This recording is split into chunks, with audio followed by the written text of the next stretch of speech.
ఇంట్లోనే చాలా ఈజీగా, టేస్టీగా అండ్ కేక్ పర్ఫెక్ట్‌గా రావాలంటే ఇలా చేయండి. ప్రాసెస్‌లోకి వెళ్ళిపోదామా?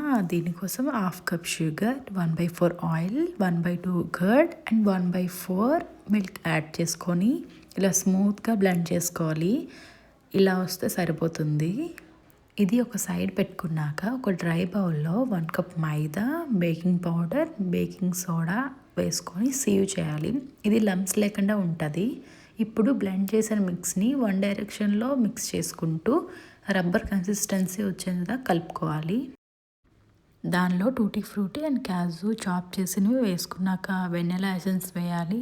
అంది మిక్స్ చేసుకున్నాక ఒక ట్రేలో ఆయిల్ అప్లై చేసుకొని ఈ మిక్స్‌ని అందులో స్ప్రెడ్ చేయాలి. ఇప్పుడు ప్రీ హీట్ కోసమని ఒక 10 మినిట్స్ అలా లో ఫ్లేమ్‌లో పెట్టాక దాని తర్వాత ఈ కేక్ మౌల్డ్ అనేది దానిలో పెట్టాలి. 45 మినిట్స్ బేక్ చేసేయాలి.